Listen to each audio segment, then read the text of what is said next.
All right, awesome. Well, why are we here today? Well, we are here because, first of all, I'm here because I get to hang out with you for a little bit, which is always great.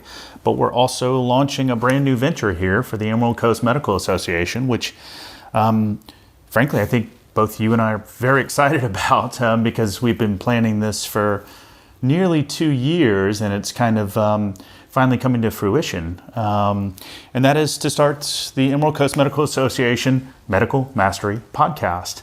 And for some reason, you chose me to be the first guest. Is that right? Well, let's talk about that. Okay. We didn't just choose you to be the first guest. Mm-hmm. You are the host. Yes, I have been given that unique responsibility, and I'm incredibly excited about that. This has been something that, we've been planning for a couple of years, but one of the things that I've noticed throughout my career is that I really like talking to people. Mm-hmm. I especially like talking to smart people, and I especially like hearing things that smart people say. And so to have this opportunity to interview other people that I think are smart is going to be just great for me. That's a very selfish aspect. But I also think hearing their thoughts about medicine, their training, their background, where we're going in the future, how we can take care of our community better, how do we train medical students better.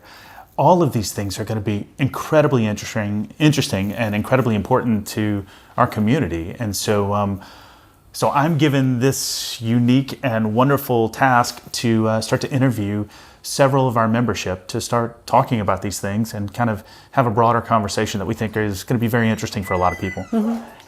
Well, I agree. And I think that my favorite part of what I do as the executive director for the Medical Association is when I watch physicians connect.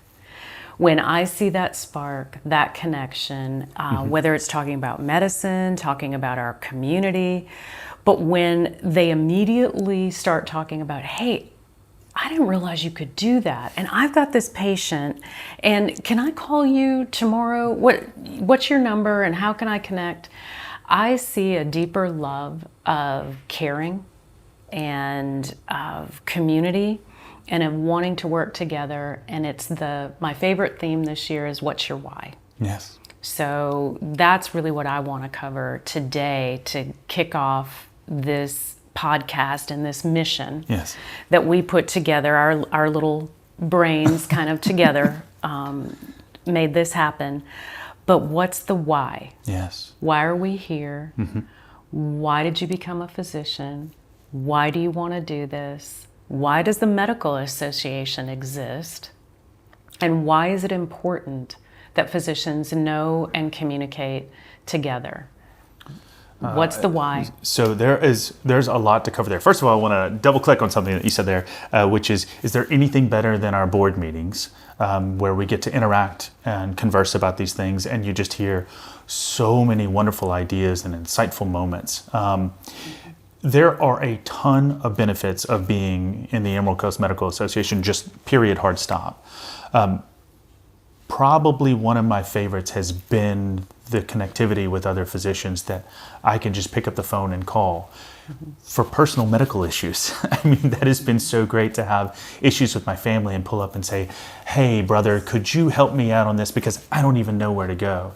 In some sense, going through medical school and residency and fellowship in some cases and all the healthcare training that we do, the major benefit is not necessarily to have a vocation in medicine, it's to be able to navigate the healthcare landscape.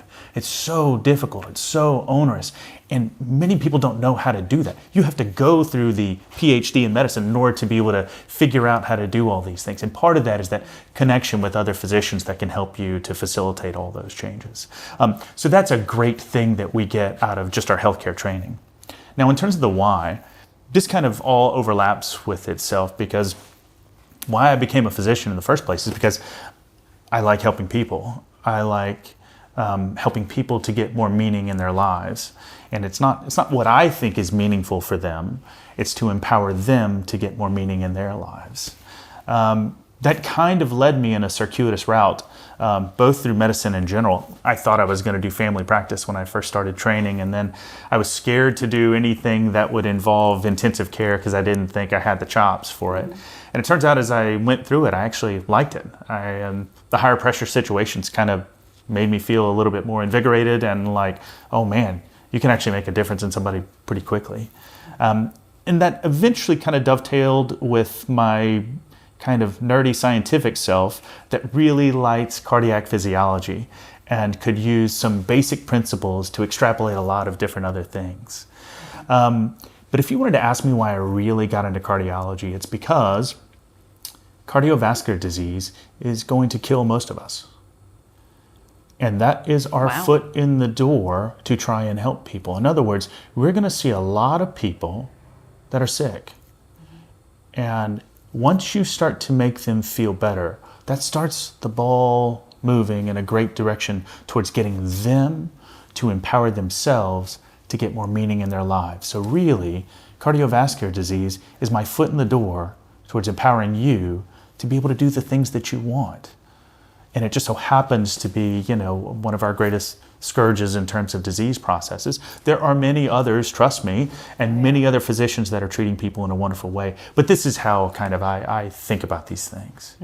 And then when you start to use a force multiplier like the Emerald Coast Medical Association and things like this podcast, where we can start to get this information out to more and more people, then we start to be able to carve medicine and healthcare in our community and the surrounding areas in a different way, in a better way, in a bigger way, and it just kind of snowballs in on itself. So the why of why I do this started off with the idea of every single person that I get to interact with, I want to make their lives better if I can. And now to be able to do that at a bigger scale, what else is there better in life? That's awesome. So my mind is whirling with, we're all going to die of cardiovascular disease. Yeah, many of us, yes. Many of us. Yes. Okay. So I have to go back to make this really useful podcast. Yes. What is the one thing that you would have each of us change in our lives right now in order to prevent cardiovascular disease? Well, I am very glad that you asked that because it is something that I say to virtually every single one of my patients every opportunity I get. And one word really encapsulates it: exercise. Huh? It does more for you than anything else, than any medication, than any sort of intervention, than stenting, than anything else. It is exercise. It's getting the body moving. It's doing things. This is what our bodies were meant to do. Sometimes some numbers really elucidate this point quite nicely. So for example, we all know that smoking is bad for us, right? Now, if you smoke, you increase your risk of dying by about 40 to 60%. That's a huge number. The risk of dying by not exercising increases by 300%. Wow.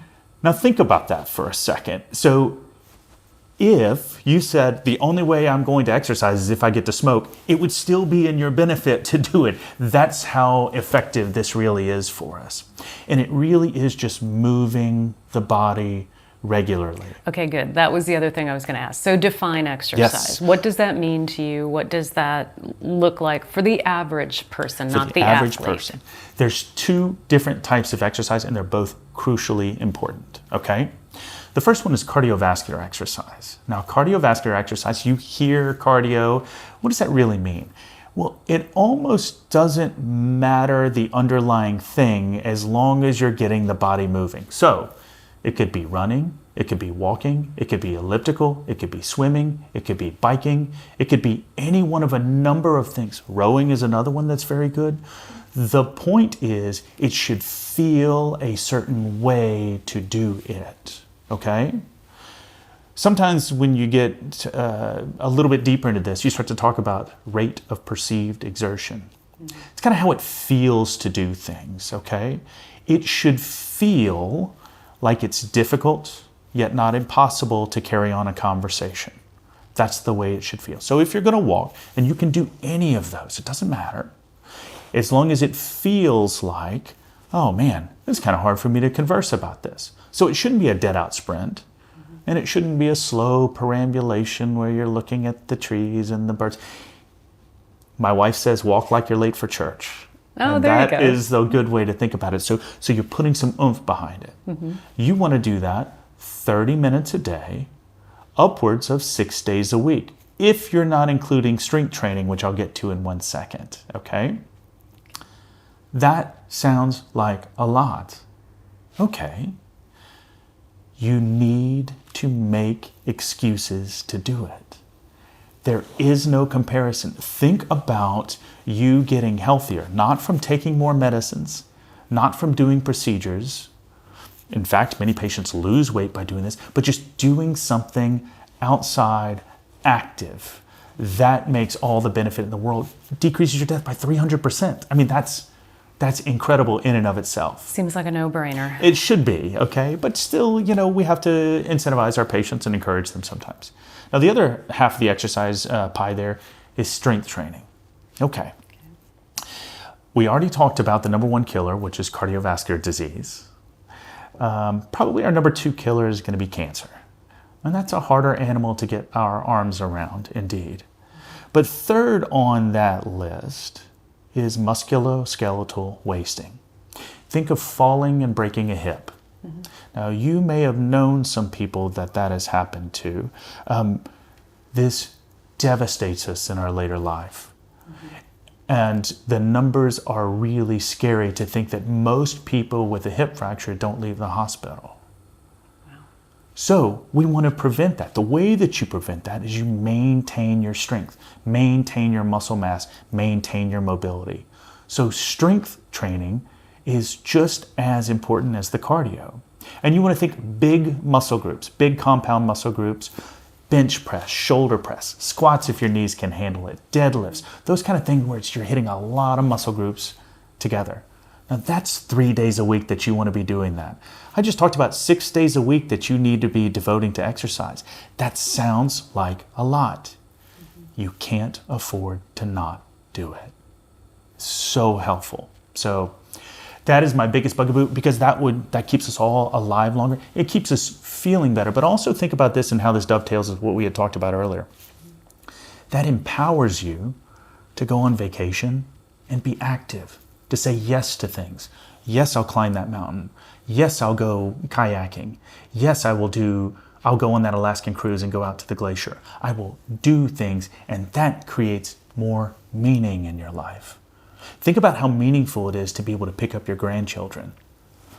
That's something no medication will ever be able to replace. So getting patients to that point and having them do it themselves, oh man, that's just a great thing to do.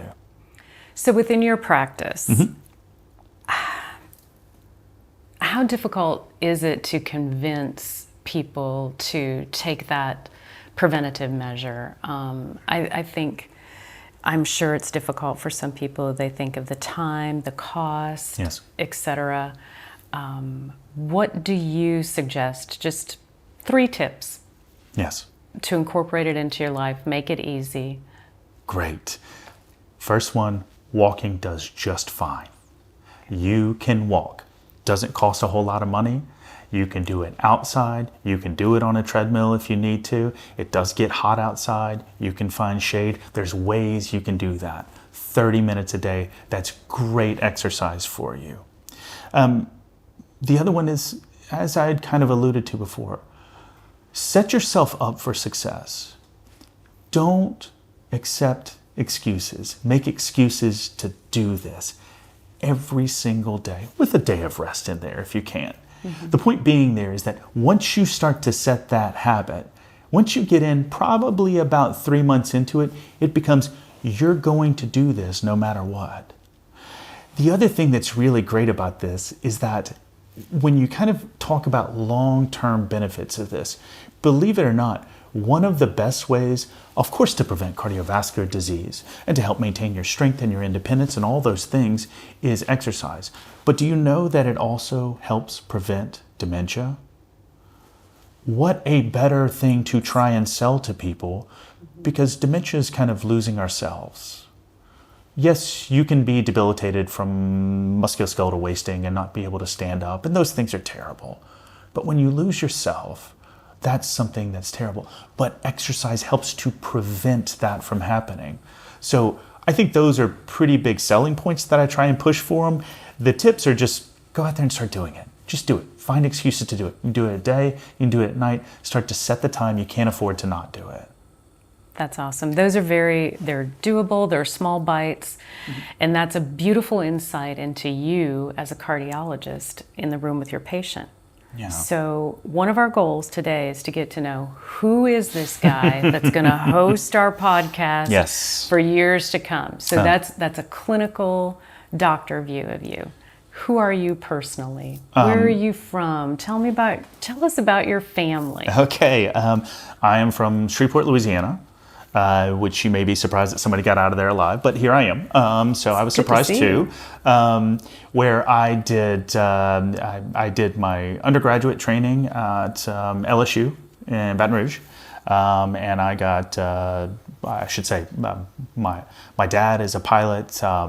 My mom worked for the phone company for a long period of time. My stepmom is very dear to our family. As a social worker and clinical sociologist, clinical psychologist, shall I say.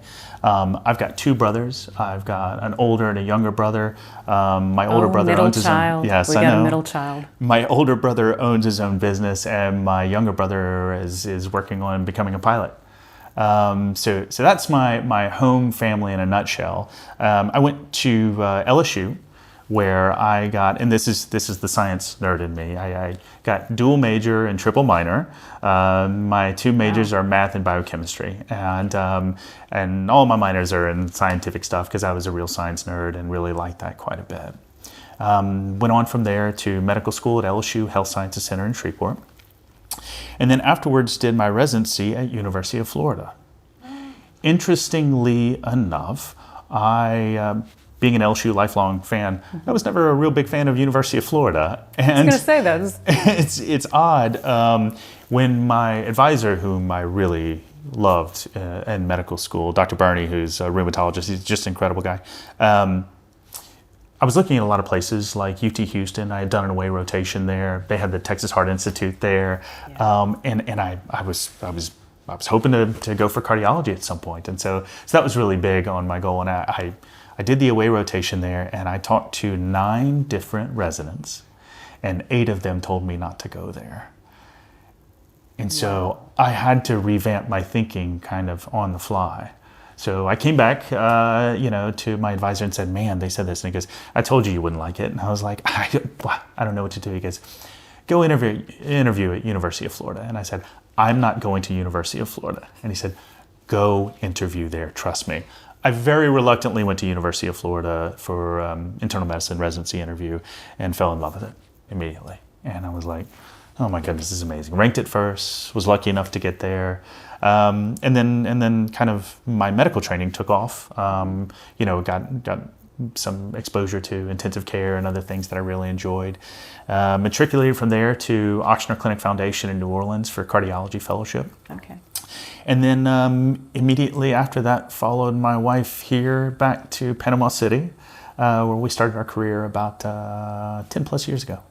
Well, that may be one of the smartest things you've ever done. Oh man, tell me about it. Is following that beautiful wife of yours. Indeed, she's good. I like her. Yeah, she's got her own, and you have a couple of beautiful daughters too. We do now. We have Avery and Isla that are 9 and 7, and they are a handful and keep us entertained all the time. The apple doesn't fall far from the tree. One of them certainly tends towards their mom, and one of them a little bit more towards their dad. I won't say which one for the poor child that follows after me, but either way, they've been a real light in our lives. And so that's probably, if you wanted to focus down on the things that I think really make me me, my family is first and foremost. They're beautiful, they're amazing, they're smart, they're fun, and we just have a great time. It's a very great grounding mechanism for us to kind of say, this is what I need to prioritize on. This is where I need to focus on stuff. And then, my career has taken a little bit of a change, and for good reason. And so those kind of things keep you grounded. And when things aren't always going so bright, it's nice to come home and say, you know what? things are okay.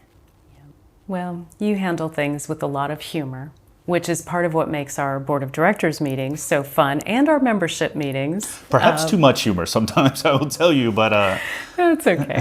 We enjoy it. So what we all want to know, anybody who's heard you talk at length at all, understands your love of language, of big words, of unique words, of words that perhaps not everybody knows what they mean. So what we all have been dying to know is, where do you get your word list? Do you have an app? What's your program? Because I have a feeling it's just like exercise. You are looking for new words every single day. So tell us about that. Okay, well, first of all, you need to know I'm incredibly pretentious. Okay, so I want to sound smart. It's the imposter syndrome writ large here. I want people to think that I know what I'm talking about. Part of that is I do appreciate precision language. My grandmother was an English teacher, and she kind of inculcated into us this idea that you need to be precise about your language and use correct grammar and other things like that. I don't always do that very well. I'm not an aficionado on the Oxford comma by any means, but I do like to be specific and to kind of talk about things in perhaps a little different level. Penn Jillette of Penn and Teller says that if you're ever going to give a lecture to somebody, you should be entertaining, you should be funny, and you should teach them a new word. So anytime I'm going to be talking to a large audience, especially ours, of incredibly smart people at Emerald Coast, then sometimes I have to dig a little deeper to find things that I think are really good. I'll also try and, if I'm reading something and come across something that's really good, I'll say, oh, that's a good one. I have to tuck that one away.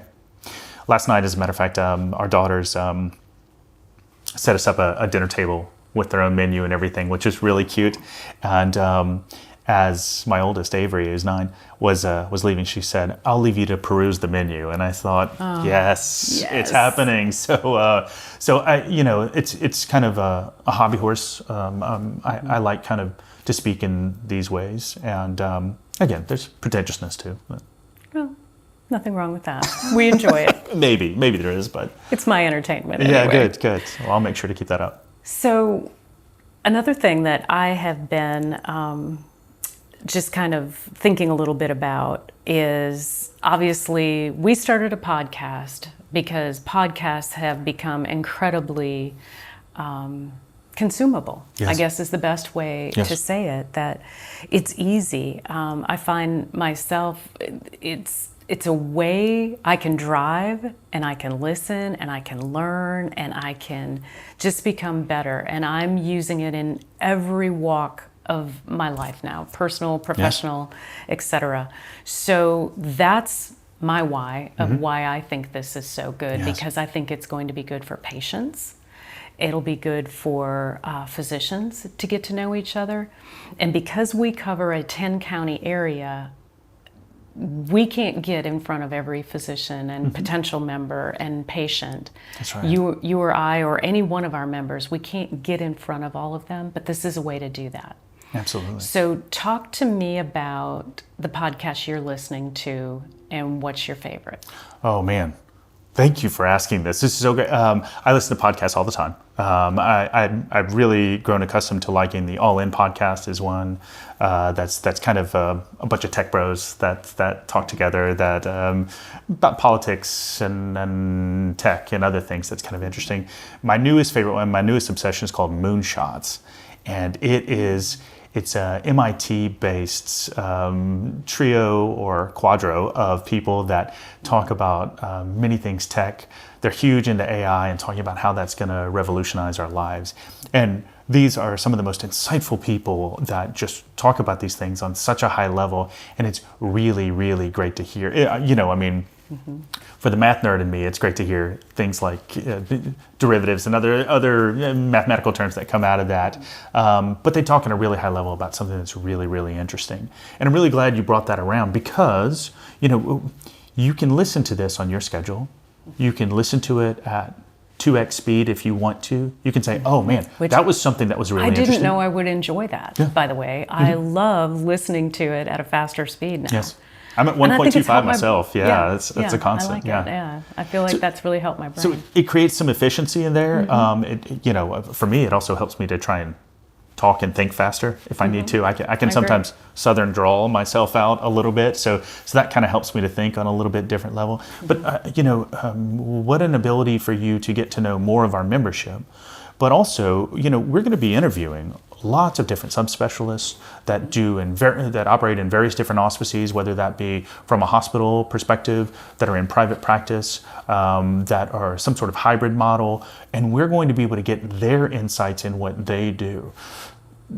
When my daughter had some eye problems, I had to call Jeff Pine and say, hey, what do I do about this? In other words, I don't know the first thing about ophthalmology. And I needed somebody that knew something that could say, oh, what you were worried about was not any, I mean, he could talk me off the ledge about those kind of things. And I think having that kind of insight and just being able to talk about, we're going to be able to talk to cancer specialists. We're going to be talking to surgeons, cardiothoracic, GI surgeons. We're going to talk to psychiatrists. We're going to talk to dermatologists. We're going to get this entire realm of specialists that to them, they're doing everyday medicine. To us, it's going to sound amazing, which is also what we experience whenever we do our CME retreat at the end of the year. Yes. You get to hear these people say things and you're like, are you really doing that? That sounds like science fiction, and it's and doing here, that and here. you're doing That's it for what's our amazing. community members. And it's really wonderful to see these people operating at a high level, not just talking smartly about things, but actually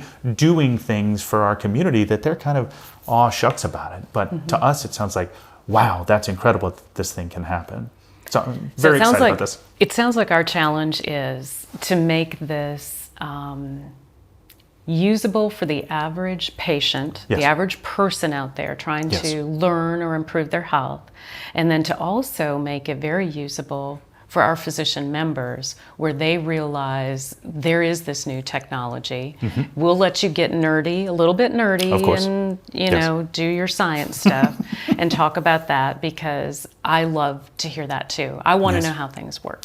Yes. And I think that we don't give the average person enough credit that sometimes they do need to understand at a pretty high level how their body works, what this medicine is, what this procedure is. So I think my goal is to keep you honest about, we want the perfect combination of science nerdy and usable practical tools. Yes. And that, I think, will create medical mastery on the Emerald Coast. Indeed.